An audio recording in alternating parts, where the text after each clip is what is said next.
Honourable chancellor Shri Manoj Sinha ji का धन्यवाद अदा करना चाहूँगा और आभार व्यक्त करना चाहूँगा कि उन्होंने फिर से मेरे में विश्वास न जताया है और कुलपति के रूप में दूसरा कार्यकाल दिया है।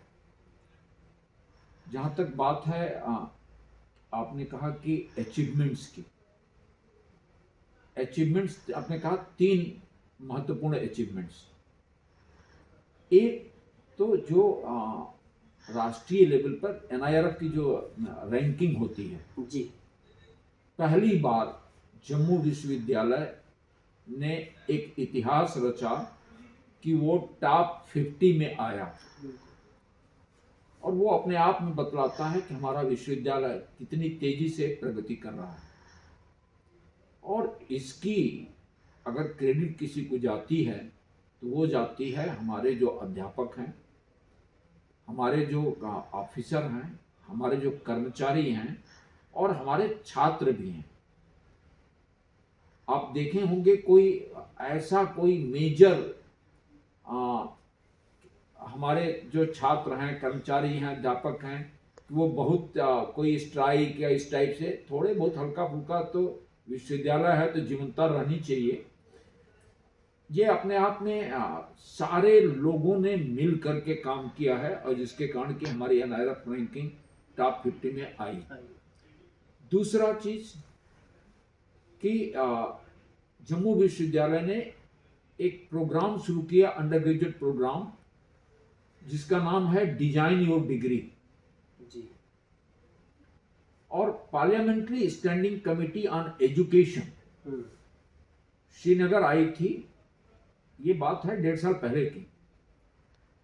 तो जम्मू विश्वविद्यालय को भी मौका दिया गया था प्रेजेंटेशन के लिए, और जब मैं प्रेजेंटेशन के लिए वहां शुरू किया तो उन्होंने कहा कि नहीं साहब, सिर्फ डिजाइन योर डिग्री प्रोग्राम के बारे में हमने आपका पढ़ा है, उसके बारे में आप बताएंगे। अच्छा, ये उनके शब्द थे जी। और जब हमने प्रेजेंट किया तो पूरी की पूरी पार्लियामेंट्री स्टैंडिंग कमेटी उसके मिनट्स में का पार्ट है ये जो मैं कहने जा रहा हूं। अच्छा, कि this is the future of the country. अच्छा, and directed the ministry of education, government of India and university grants commission to get it integrated with the national curriculum.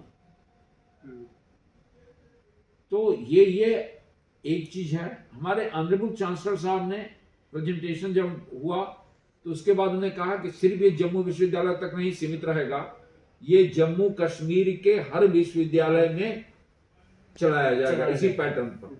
तो ये एक बड़ी उपलब्धि है जम्मू विश्वविद्यालय की, और इसके कारण से हमारे बारे में जो परसेप्शन है वो बहुत अच्छा बना, नेशनली भी बना है और ग्लोबली भी।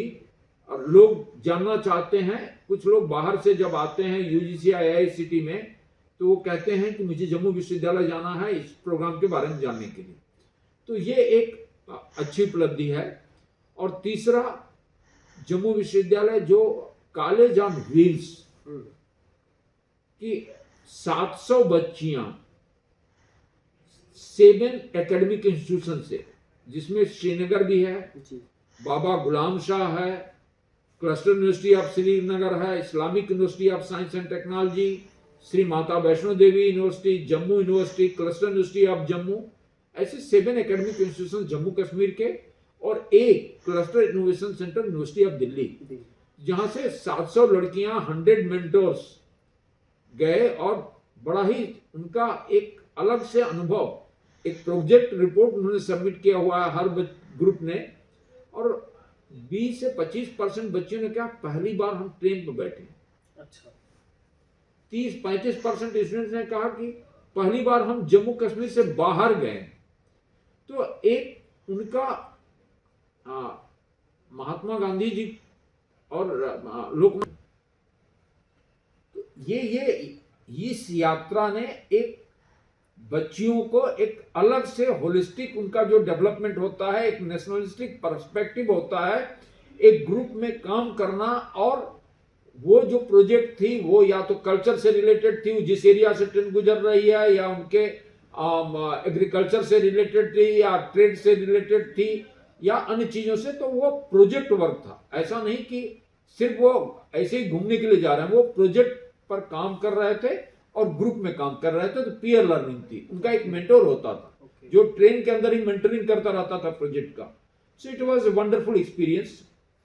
अब जो आपको 3 साल का आगे का कार्यकाल है, आप उसको कैसे देख रहे हो, और आपने कोई उसके लिए कोई रोड मैप अपना रखा है कि इन नेक्स्ट 3 इयर्स आप किस और विश्वविद्यालय को लेकर जाने की सोच रहे हैं कि विश्वविद्यालय किस तरफ बढ़े? और ये आपका महत्वपूर्ण प्रश्न है, और इसका एक चीज है, वो है जम्मू विश्वविद्यालय में अभी केवल पोस्ट ग्रेजुएट प्रोग्राम चलता है। Undergraduate programme law school में चल रहा है जी और डिजाइन योर डिग्री अभी शुरू हुआ है। डिजाइन योर डिग्री का जो एक्सपेरिमेंट है वो बड़ा सफल एक्सपेरिमेंट रहा है मेरे विश्वविद्यालय में भी और जम्मू कश्मीर के अन्य विश्वविद्यालयों में भी जहां शुरू हुआ है। IUSP में शुरू हुआ है, श्रीनगर में भी शुरू हो गया है, उनका भी अच्छा फीडबैक है।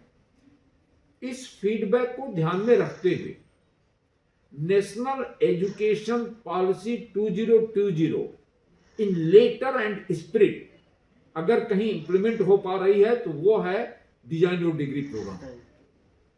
तो इसको हम एक आधार बना करके चाहते हैं कि जो हमारे कॉलेजेस हैं उसमें भी इसी तरह पैटर्न पर हम अंडर ग्रेजुएट प्रोग्राम को चलाएं। अच्छा।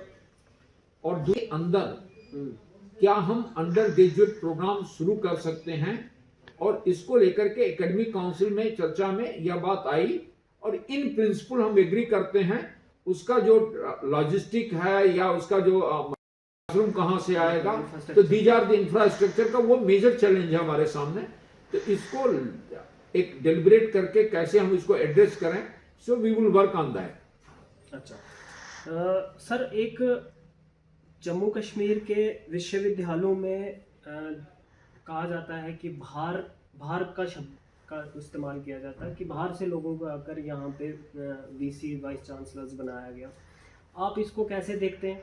नाम विश्वविद्यालय है तो क्या इसका ये मतलब होगा कि खाली स्थानीय तक ही सीमित रह जाए, या हमारे जम्मू कश्मीर के लोगों में ऐसी सोच पनप गई है कि बाहर के लोग आकर यहाँ विश्वविद्यालयों में बैठाए जा रहे हैं? आप इस पूरे सिनेरियो को कैसे देखते हैं? क्योंकि आपको विस्तार मिलने के बाद इस पर एक लंबी डिबेट छिड़ चुकी है कि आखिर यहाँ के लोगों को निगलेक्ट कर बाहरी लोगों को कार्यकाल उनके विस्तार दिया जा रहा है। आप इसको कैसे देखते हैं? मेरा इस पर कोई विशेष रूप से कोई कमेंट नहीं होगा। सिर्फ ये कहना चाहूंगा कि मैं बाहर के लोग आ रहे हैं, अंदर के लोग हो रहे हैं, मैं इस डिबेट में नहीं जाना चाहूंगा। मैं सिर्फ ये कहना चाहूंगा मेरे कार्यकाल को आप इवेल्युएट करिए कि जो 3 साल का मेरा कार्यकाल रहा वह कार्यकाल अच्छा रहा, बुरा रहा, और उसके आधार पर आप निर्णय लीजिए। इस डिबेट में आप जी सिरे से आप इसको खारिज कर रहे हैं? इसमें नहीं, खारिज नहीं कर रहे। इस डिबेट में मैं जाना नहीं चाहता हूं। बाहर और अंदर का गुणवत्ता के आधार पर अगर मुझे मैं बाहरी हूं और आपको 3 साल काम किया हूं, मेरा 3 साल का कार्यकाल ठीक रहा है, बच्चों के इंटरेस्ट में रहा है, यूनिवर्सिटी को आगे बढ़ाया है कि नहीं बढ़ाया है, इस आधार पर इस आधार पर मूल्यांकन करना। एक सबसे बड़ी जो आपसे पर्सनल आपकी उससे जुड़ा सवाल है कि आप खुद के लिए कितना समय निकालते हैं? जिस विषय में आप प्रोफेसर रहे हैं, क्या अभी मौका मिलता है कि क्लासरूम में जाकर बच्चों को पढ़ाने का? अपने लिए कैसे आप समय बताते हैं, उसके बारे में थोड़ा। हाँ, जूलॉजी का डिपार्टमेंट भी मैं वहां जा करके क्लास लेता था और टाइम टेबल मेरा नाम था। अच्छा। तो और वो मैं इंजॉय करता था क्लास लेना। और जहां तक रिसर्च की बात है तो मैं जब कभी दिल्ली जाता हूं तो मैं अपनी लैब में जाता हूं और अपने रिसर्च स्कॉलर्स के साथ भी फिर समय बिताता हूं। लेकिन हाँ, जो समय पहले जाता था और अब वो तो निश्चित तौर पर प्रभावित है। बिल्कुल। दूसरी सर, एक नैक की ही बात चल रही थी। नैक की अभी हाल ही में विजिट हुई, आपका कठुआ कैंपस, भद्रवा कैंपस, सब जगह पर विजिट किए। आप लोगों की कितनी उम्मीद है कि कितना नैक के रिजल्ट में जो आप लोगों ने वर्क किया है उसको कितनी मान्यता मिलेगी? आप लोगों को कितनी उम्मीद है उसकी? जम्मू विश्वविद्यालय पहले भी अभी जो है A+ ग्रेडेड था नैक से, वो खुद में बहुत अच्छा है। और मैं अपने pro chancellor honourable chief minister जनाब उमर अब्दुल्ला जी का भी शुक्रिया अदा करना चाहूँगा और आभार व्यक्त करना चाहूँगा, और अपने चांसलर साहब श्री मनोज सिन्हा जी का भी, जिन्होंने जम्मू विश्वविद्यालय को एक, या कह सकते हैं कि शिक्षण संस्था के लिए हमारे दोनों लोग, प्रो चांसलर और चांसलर जितना कमिटेड हैं, उसका एक प्रमाण है कि नायक की टीम आई और मैंने रिक्वेस्ट किया कि एक डिनर ऑनरेबल चीफ मिनिस्टर साहब से दे दीजिए। अच्छा। और एक डिनर मैंने रिक्वेस्ट किया ऑनरेबल लेफ्टिनेंट गवर्नर साहब से कि आप दे दीजिए। अच्छा। और दोनों लोग सहजता से, सरलता से, सहृदयता से तैयार हो गए, बिल्कुल ठीक है। उसका एक अच्छा असर जाता है कि पूरा का पूरा हमारी सरकार, हमारे चांसलर, विश्वविद्यालय सब पूरी एक शिक्षा को लेकर के बड़ा ही जो है सजग हैं और संजीव हैं। ये कि लंबे समय से विश्वविद्यालय के बच्चे धन्वंतरी लाइब्रेरी को लेकर कुछ आपसे उम्मीदें रखी हुई है कि इसको 24 आवर्स आप चलाएं। इसको लेकर यूनिवर्सिटी प्रशासन का क्या है, क्या अड़चने आ रही हैं कि आप लाइब्रेरी को 24/7 आवर्स नहीं खोल पा रहे? ठीक बात है आपकी। कितने आप कभी जो है 9 बजे रात को चले जाइए, लाइब्रेरी 12 बजे रात तक खुल रही है। सुबह 8:30 बजे से लेकर के 12 बजे रात तक खुल रही है। 9 बजे रात को चले जाइए और देखिए कि जो है कि वहां कितने लोग बैठे हुए हैं। तो 7, 8, 10, 12 ऐसी संख्या मिलेगी।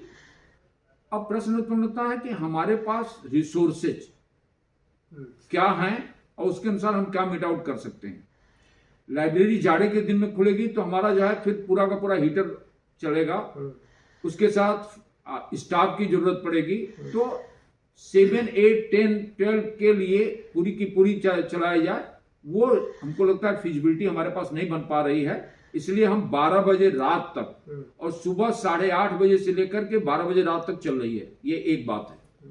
दूसरी बात की बायोलॉजिकल साइकिल होती है, डे नाइट है ना, हमारी पूरी की पूरी बायोलॉजिकल रिदम्स इस डे नाइट पर होती है, राइट। उस बच्चे को कन्विंस करना कि भाई अपनी बायोलॉजिकल रिदम्स पर ध्यान दो, अपने हेल्थ पर भी ध्यान दो, वो इक्वली इंपॉर्टेंट है। तो ये भी एक जी सर, दूसरा एक मेरा आपसे प्रश्न ये है, खेल नीति को लेकर विश्वविद्यालय की खेल नीति तैयार है, जहां तक मेरे नॉलेज में अप्रूव्ड है।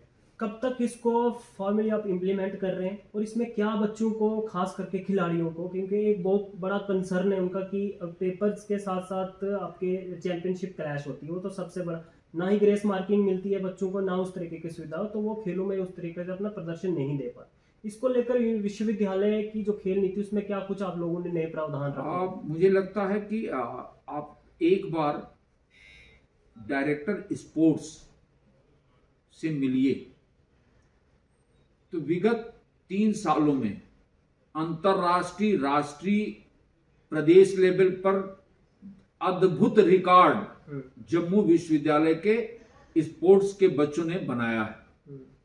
तो मुझे नहीं लग रहा है कि उनके लिए कोई हर्डल हो रहा है। और दूसरी चीज कि इस पर हम विचार कर रहे हैं कि अगर किसी का क्लैश कर रहा है तो दोबारा हम एग्जाम उसका ले लेते हैं। इसलिए वो पार्ट नहीं है कि उस बच्चे का क्लैश कर रहा है तो दोबारा एग्जाम नहीं हो जाता है। तो दैट्स, वो भी नहीं समस्या है। अब बात आती है जो ग्रेस मार्क की। ग्रेस मार्क छोड़िए, एडिशनल मार्क्स के बारे में भी विश्वविद्यालय प्रशासन प्रयास कर रहा है कि उसको हम अपने एकेडमिक काउंसिल में लाएं कि हमारा अगर स्टेट लेवल का प्लेयर है तो उसको एडिशनल कुछ मार्क्स मिल सके, नेशनल है तो उससे और ज्यादा, इंटरनेशनल है तो उससे और ज्यादा, क्योंकि नंबर ऑफ आवर्स उसका उसमें जा रहा है, तो उसी के आधार पर उसका मूल्यांकन होना चाहिए। मैं अभी जैसे फेंसिंग की चैंपियनशिप हुई, ऑल इंडिया यूनिवर्सिटी चैंपियनशिप, उसमें हमने कुछ जम्मू कश्मीर के बच्चों से बात की जो देश के अन्य राज्यों के विश्वविद्यालयों में पढ़ रहे हैं। उनका यही कंसर्न था जो मैंने आपसे कहा कि यहाँ सबसे ज्यादा दिक्कत हमें क्लैश की, एग्जाम क्लैश की, तो हम फोकस नहीं कर पा रहे। आप जब आपका कहना है कि क्लैश का कोई इतना नहीं, क्लैश के बाद हम उनका अलग से एग्जाम कर देते हैं। अच्छा, आप कर रहे हैं ऐसी व्यवस्था? ठीक है सर। बस मेरा आपसे अब अंतिम क्वेश्चन है ये, एक तो अनुसंधान को लेकर विश्वविद्यालय क्या कुछ कर रहा है, क्या कुछ नए प्रोजेक्ट्स आप लोगों ने शामिल किए जिन पे आप काम कर रहे हैं, और इसके साथ साथ आप इस प्रश्न का भी उत्तर दे दीजिए कि दीक्षांत समारोह आप कब कर रहे हैं। ठीक है। एक आपका प्रश्न था कि रिसर्च को लेकर के क्या हुआ है, तो रिसर्च को लेकर के विश्वविद्यालय अपने इंटरनल रिसोर्सेज से seed grant, research and development grant और ट्रांस डिसिप्लिन बोर्ड में प्रोजेक्ट्स, उसको लिए जो है up to the tune of 10 lakh. अच्छा। और ये ग्रांट दिया है, दे नहीं रहा, दिया है, ऑलरेडी दे दिया है, दे चुके हैं।